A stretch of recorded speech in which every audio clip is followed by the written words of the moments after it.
Oke, baiklah teman-teman, sesuai dengan judul yang tadi tampak di depan bahwa ini akan melakukan proses pemanenan kelima ya teman-teman. Pemanenan kelima, salah pupuk bisa berantakan ya teman-teman. Dan ini adalah seperti biasa rawit Prita 8F1 usia 156 hari setelah tanam di pemanenan kelima ya teman-teman. Dan ini kita sedang melakukan proses pemanenannya. Dan di pemanenan kelima, sebagaimana yang teman-teman simak, untuk buah masih jos ya teman-teman, masih bagus. Dan ke depan saya akan melakukan proses penanaman kembali untuk rawit bara F1 produk terbaru ya teman-teman. Tapi untuk kesempatan kali ini kita akan melakukan proses pemanenan dengan 7 orang karyawan yang masuk ya teman-teman. Kenapa kemudian di pemanenan kelima ini salah pupuk bisa dikatakan gagal? Oleh karenanya maka simak terus video ini sampai selesai agar teman-teman paham tips dan trik bagaimana cara saya dalam proses perawatan tanaman cabai setelah melakukan proses pemanenan kelima ya teman-teman. Untuk jenis tanaman cabai rawit pelita 8F1, pemupukan yang konsisten memang harus dilakukan ya teman-teman. Karena untuk jenis cabai rawit pelita 8F1 adalah jenis cabai yang ketika kita telat melakukan proses pemupukan, maka bunga dan buah itu cenderung akan terhambat ya teman-teman. Oleh karenanya maka ada satu hal yang ternyata saya pun cenderung agak sedikit salah ya teman-teman.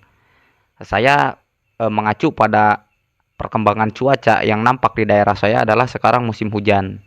Artinya adalah ketika kita melakukan proses pemupukan secara konsisten pun ternyata di saat musim hujan terus-menerus selama beberapa hari ini ya teman-teman. Sebelumnya saya kan sudah mereview proses pemupukan tugal dengan cara memberikan NPK 16, kemudian Ponska bersubsidi dan kemudian menggunakan Ponska Plus ya teman-teman. Dan ternyata hasilnya ketika kita melakukan proses pemupukan dengan cenderung nitrogen yang terlalu tinggi, hal yang terjadi adalah yang pertama ya teman-teman, ada beberapa pohon yang kemudian timbul ya teman-teman, nampak seperti patek ya teman-teman. Tidak terlalu parah, tetapi hanya ada beberapa pohon dan memang sesuai dengan yang saya jelaskan pada video sebelumnya, ketika tanaman cabai kita kelebihan nitrogen itu akan cenderung yang pertama bunga dan buah kemudian menjadi rontok dan kemudian daun itu menjadi kerdil dan ternyata itu memacu jamur ya teman-teman. Meskipun perawatan fungisida yang saya berikan ya itu konsisten dengan cara merollingnya baik menggunakan Nordok, menggunakan Antrakol dan kemudian menggunakan Kopside ya teman-teman.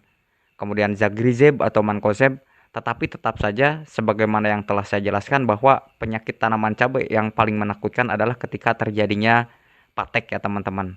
Jadi oleh karenanya meskipun buah cenderung bagus seperti ini, konsistenlah dalam melakukan proses pengendalian jamur ya teman-teman. Karena di musim hujan tentunya jamur itu cenderung lebih meningkat pesat ya teman-teman dibandingkan dengan cuaca yang kemarau. Nah, saran saya adalah ketika hujan itu cenderung lebih banyak, otomatis kita harus melakukan proses penghentian pupuk ya teman-teman. Harus memberikan secara foliar saja, artinya hanya dispray saja dengan menggunakan MKP atau menggunakan pupuk organik cair yang lain. Jadi untuk sementara musim hujan hentikan dulu pemupukan secara makro ya teman-teman, baik di tugal ataupun dikocor, hentikan dulu agar nanti buah cabai yang kita miliki ke depan itu cenderung bagus ya teman-teman. Dan sebagaimana teman-teman simak, ini di petikan kelima untuk buahnya memang masih alhamdulillah bagus ya teman-teman. Hanya saja sesuai yang tadi saya jelaskan bahwa ada beberapa pohon yang kemudian terserang jamur, tapi setelah pemetikan kali ini saya bersihkan semua. Saya hanya sisakan bunganya saja, saya bersihkan dan kemudian saya buang jauh-jauh karena untuk jamur itu takutnya saya terindikasi ke tanaman yang lain, sehingga untuk buah yang terkena pateknya saya buang saja ya teman-teman. Dan kemudian apakah Bang untuk jenis tanaman cabai rawit pelita 8F1 di pemanenan kelima ini berapa hasilnya? Jadi untuk pemanenan kelima ini ya teman-teman, ini adalah mendapatkan hanya sekitar 95 kg ya teman-teman. cenderung menurun di pemanenan sebelumnya. Karena di pemanenan sebelumnya saya mendapatkan 156 kilogram ya teman-teman di pemanenan keempat itu. Dengan posisi harga memang untuk sekarang ini ya teman-teman, banyak di kolom komentar di channel saya mengatakan bahwa untuk jenis cabai rawit Pelita 8F1 itu cenderung murah ya teman-teman. Jadi untuk tahun sekarang itu memang para petani sepertinya di sentra-sentra produksi tanaman cabai rawit hijau seperti ini sedang banyak ya teman-teman, sehingga untuk harga memang menurun ya teman-teman. Karena sebagaimana yang telah saya jelaskan, untuk harga cabai itu biasanya fluktuatif sehingga tidak ada kalender pasti untuk menentukan proses harga, tetapi saya yakin teman-teman konsistenlah dalam proses penanaman tanaman cabai ya teman-teman, karena untuk jenis tanaman cabai adalah tanaman yang cenderung jangka menengah, sehingga untuk proses harga baik mahal ataupun murah biasanya kebagian ya teman-teman. Karena jenis cabai rawit Pelita 8F1 itu jika memang proses perawatannya baik dan benar, itu bisa menghasilkan produksi sampai 17 sampai 2 tahun ya teman-teman, asalkan proses perawatannya baik dan benar sesuai dengan video-video yang saya update sebelumnya untuk proses perawatannya ya teman-teman. Dan kemudian pertanyaan yang selanjutnya adalah berapa hari sekali saya melakukan proses pemanenan. Kalau saya melakukan proses pemanenan itu 14 hari sekali ya teman-teman. 14 hari sekali, dan jika memang harga di pasaran mahal, saya melakukan proses pemanenan itu 7 hari sampai 10 hari sekali. Kita gas ya teman-teman, kita panen karena kita kejar harga juga di pasar.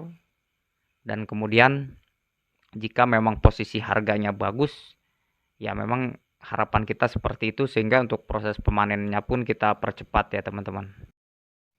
Dan kemudian untuk proses perawatan selanjutnya setelah kita melakukan proses pemanenannya ya teman-teman, saya melakukan proses penyepraian kembali dengan obat anti keriting daun. Kemudian seperti biasa kita melakukan proses penyepraian kembali dengan menggunakan pupuk organik cair, karena untuk ke depan kita pertahankan buahnya agar selalu stabil, agar pemanenannya tetap bagus ya teman-teman, tetap hasilnya maksimal. Oke, terima kasih telah menyimak video saya dalam proses pemanenan kelima. Salah pupuk, tanaman kita menjadi amburadul ya teman-teman, atau gagal. Terima kasih sudah menyimak video saya, kurang lebihnya mohon maaf. Jika ada pertanyaan silahkan di kolom komentar, dan bagi teman-teman silahkan like, comment, share, dan subscribe, karena subscribe itu gratis ya teman-teman. Akhir kata, assalamualaikum warahmatullahi wabarakatuh.